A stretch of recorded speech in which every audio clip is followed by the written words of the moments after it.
yoki likambo etali eloko baza kobenga machine à voter.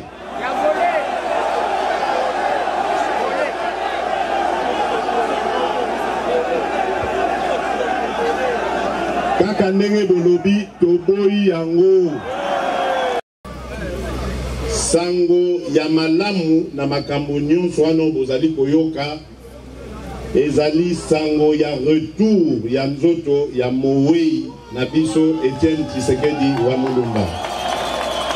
Monatie botalelanga Congo température ya maman Rosette la fleur na dambu. Après avoir défilé là-bas, site Pola, mais cette fois Congo Température TV. Désormais, suivez-nous sur cette chaîne. Congo Température TV. Congo Température. La patronne, Rosette la fleur d'amour, chaîne à solo. Émission religieuse. Théâtre, musique, environnement. Bah, émission sportive. Émission politique, donc, nulle part ailleurs. www.congotempérature.com. Pour nous avoir information à temps réel. Congo Température. Et y a mon pépé Asika. Yaya Tobina, Congo Température. Et y a mon pépé Asika. Ça va? Voilà. Bon. Si vous avez commandé Masolo Nabiso. Point nanga liboso ezali kotala likambo na yoki baza koloba que peuple eza découragé pour ba monite ba marche et simbité pour ba monique transition sans Kabila o tozalaki kolukela na ba marche et salemité ngai nangi na yebisa bino boye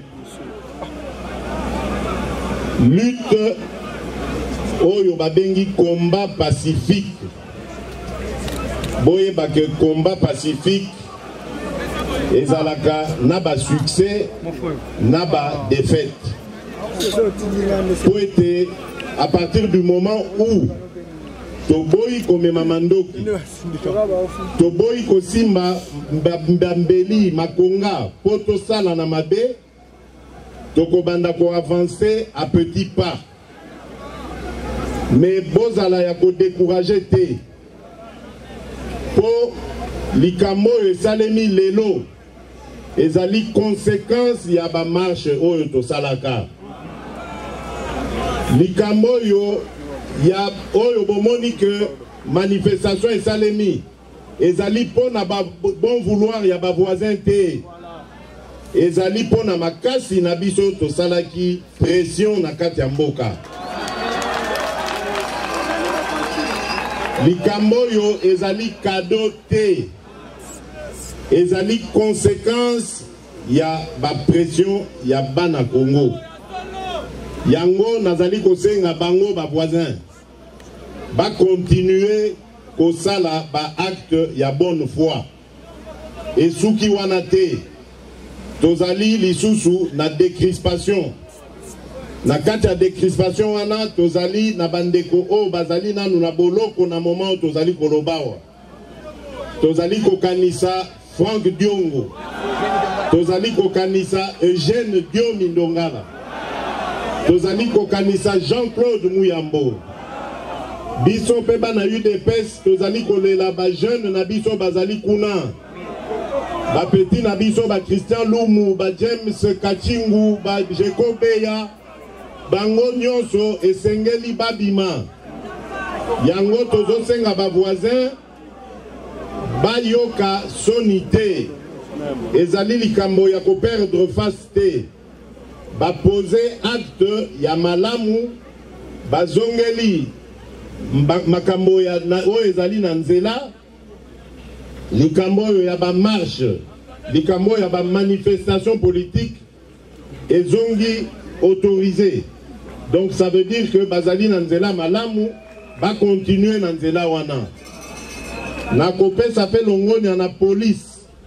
Pour bango, to mesana kotala na bango lokola buku na nyau. Lelo basali mosala na bango ndenge longo bani. Et sengeli kobete na bango maboko pe ko encourager bango.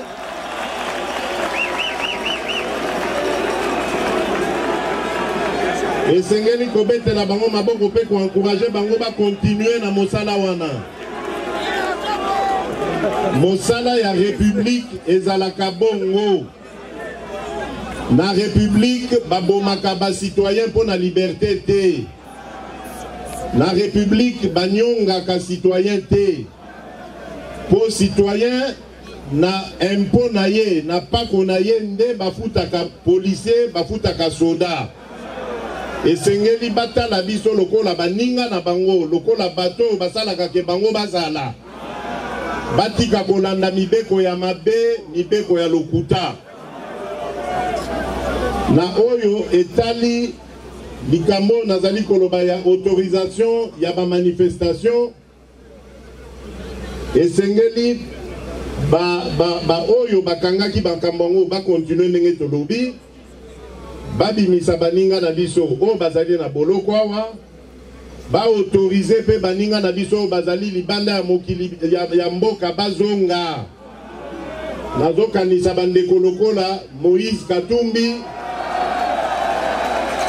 nazokanisa bandeko lokola Antipas Mbusa Nyamwisi bazonga na mboka po maponomi ekomi pembeni.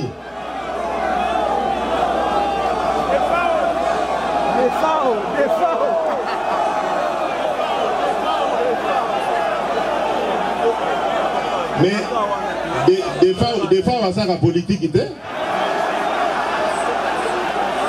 Ngana éviter que bapekisa ya zonga. Soki bapekisa ya zonga yepa koti na katika.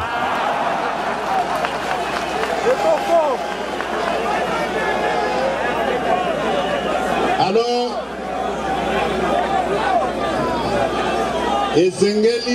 esengeli ba continuer basuka wate likambo oyo etali élection yango pe ezali na décrispation na yango boyoki boyoka boyoki yoki likambo etali eloko baza kobenga machine à voter.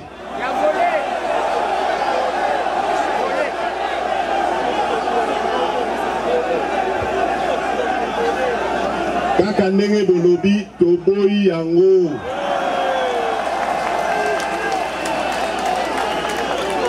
Bakoki kokotisa likambo ya machine na kati ya jeté. Bino bosi bomona arbitre match ezobetama akotisi joueur mususu. Voilà, donc ceux qui match bandaki 11-11, arbitre akokotisa 12e joueur te. Biso tozali ba électeur, tozana besoin ya machine te. Machine wana ezali machine à tricher. Soki balingi toyoka na malamu.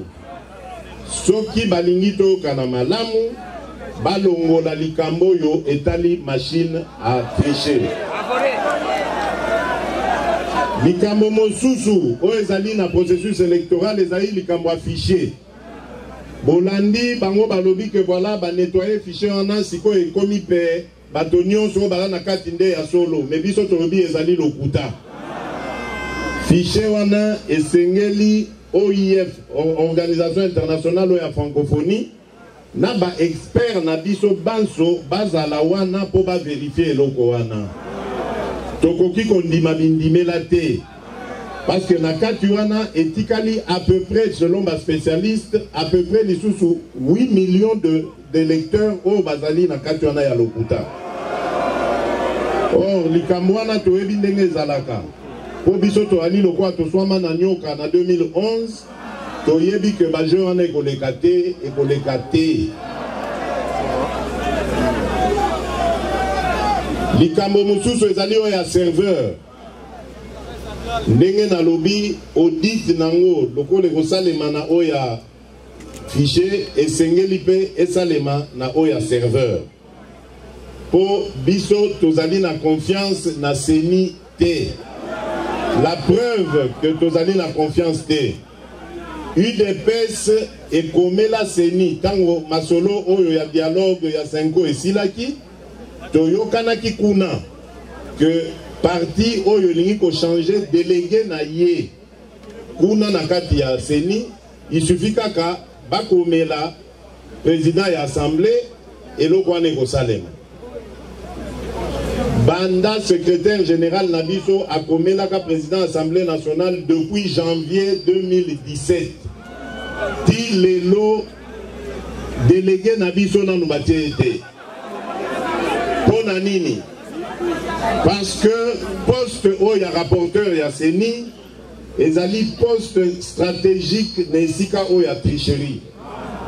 Rapporteur au bazali na ye wana lelo azali komilo bamuta yu depes atenga makala azakatusu ya yu depes te yango bazali kopikle alongwa te basi isakosa makambo na bango bongo baya kofongola nzela me biso tolobi tolingi yango te esengeli avant sanza oyo esila likambo oyo ya délégué ya UDPS na Seni esila pe lokola parce que baninga oyo ya MLC na ya PPRD bango basi ba changea ba délégué na bango depuis l'année passée.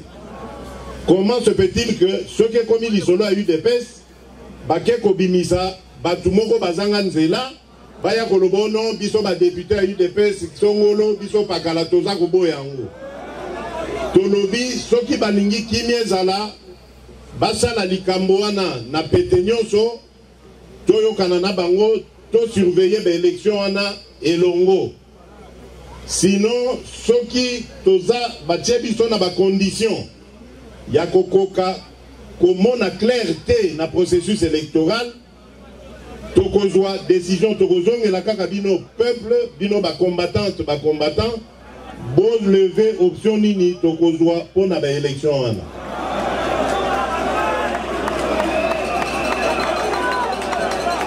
likambo mosusu wa mibale na ngina loba na bino ezali o bozali koyoka yoka balobi basali na yoki kutu baninga mtu batangi ba négociation banini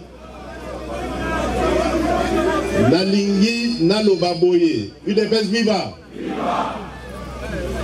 sango ya malamu na makambo nyonso wana bozali koyoka ezali sango ya retour ya nzoto ya Mowei na biso Etienne Tshisekedi wa Mulumba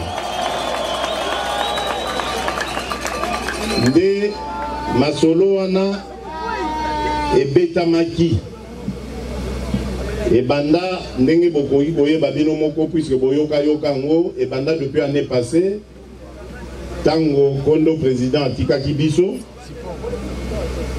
tosololaki na ba représentant ya pouvoir po totala ndenge nini tokoki kozongisa nzoto ya Mowei na Congo na kimia nyonso masolo esali nete avancé simana yango babungi bamonani lisusu te tango baza kosala bango pression na communauté internationale bazokosela biso makambo babio non mais bango bazopesa condition que non il faut kaka Félix comme premier ministre avant biso tosala likambo wana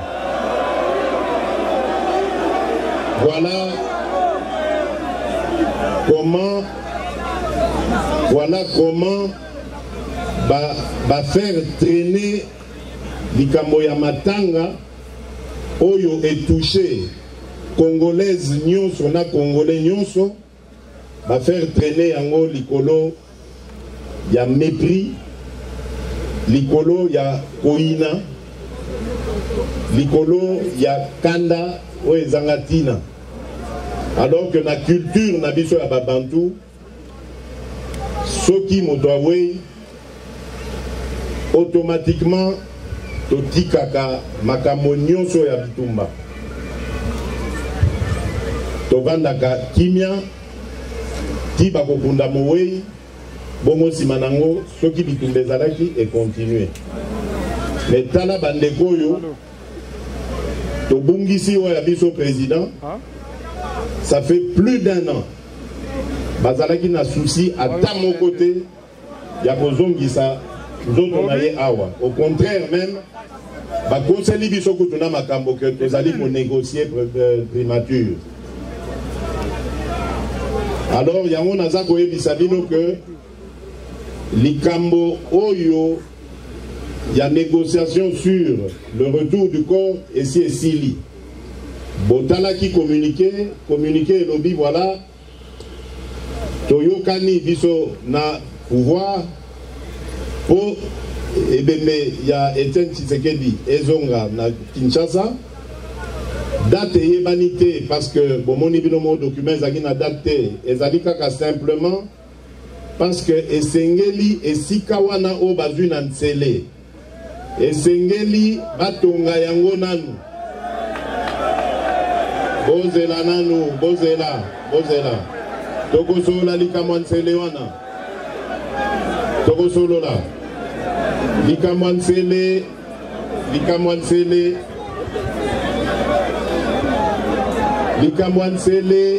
UDPS viva Tokana Likambo oyo yansele ezali lieu symbolique. Toponi Nsele pourquoi? Parce que leader Nabiso Azali ou Azalaki, un des rédacteurs principaux, il y a manifeste de l'Ansele. Manifeste de l'Ansele ezali projet de société monene ya motuya oyo MPR ezalaka na yango malheureusement basalelaki yango te ba préféré dictature. Nsele ezali lisusu symbolique pour na date oyo tozali ko commémorer lelo le 24 avril 1990. Ezalaki victoire monene ya eu ya combat ya UDPS. On a bao bayebite avant le 24 avril 1990 ezalaki dictature moko ya suka kolobate. Parti politique ezalaki be moko. Tozalaki na droit ya kolata ta cravate ya pambo yo tozolata lelo te. Tozalaki na droit ya kobenga mana bakombo ya biso ba chrétien o lokwa ba Félix ba Antoine wana ezalaki te. Vio tozalaki na yango ezalaki kaka bitumba na bitumba contre dictature. Tango tolongi dictature Maréchal Mobutu Amati na tribune ya Nsele andimi aleli alobi comprenez mon émotion. Depuis lors, multipartisme et quota.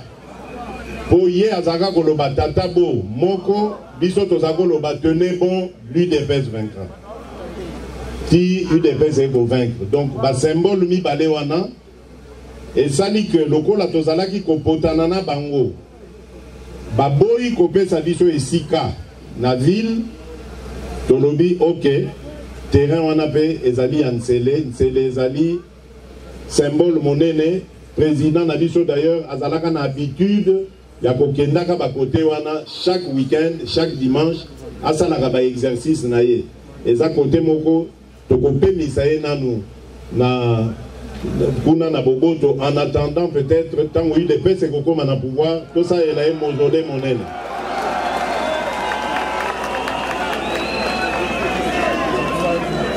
Alors yango wana nazongeli likamona koloba to tiena nu date te po esengeli misala esila kote wana botangi lisusu likambo ya babi trêve namoni polémique bandi o trêve o UDPS ateki o UDPS a trahir non na lobia watoza ba bantu à partir ya date oyo ekoyebana ya ketoko kendo ya manzoto ya mowei na aéroport ya Njili bo considérer date wana comme début ya trêve po tokoki kozalate d'un côté tozana mowei na maboko de l'autre côté tobimisaka bitumba ekozala bien te tokoyamba nzoto ya mowei toleliye na palais du peuple ndenge toyokani sima na yango toke kokunda ye na boboto nyonso après tozongeli réalité na biso bino bolingi bitumba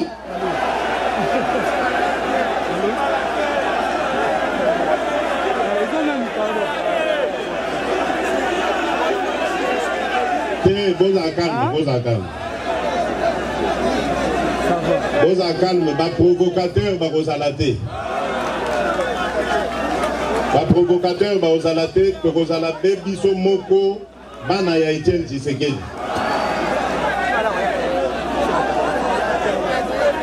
Voilà pour na likambo ya etali likambo yo etali ba obsèque ya président na biso. Est-ce que boyoki na beti lisolo mususu à part ya ba obsèque? Na likambo yo est-ce que boyoki na lobi likambo mususu à part o ya bokundi Etienne Tshisekedi? Voilà. Donc botika koyoka biyoka yoka. Pour lisolo mususu à part o ya ba obsèque ezalité.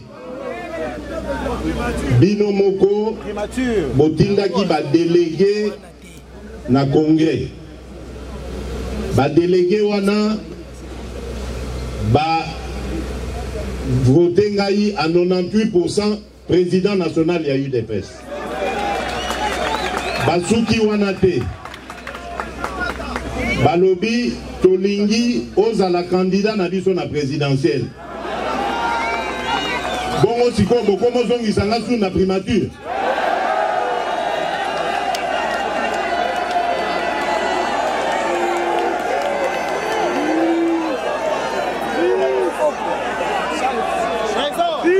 Ezala bongo. Alors bon bozo mona pasani. Botika bato a distraction ba continuer distraction na bango. Biso tout se préparer pour bon memanga na ebonga oyo bosengi ngana zwa.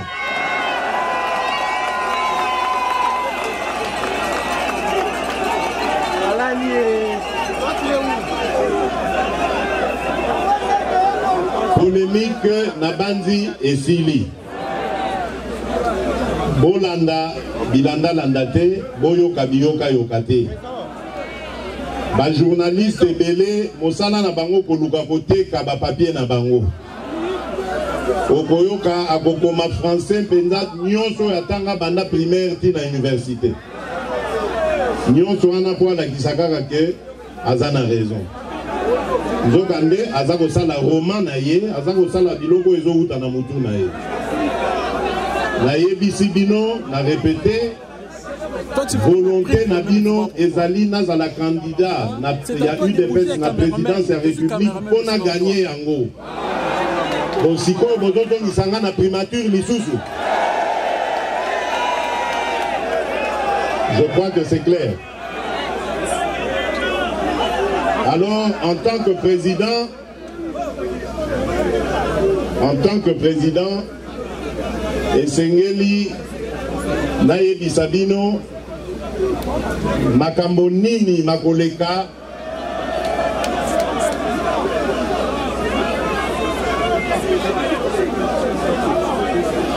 Allô, ça va?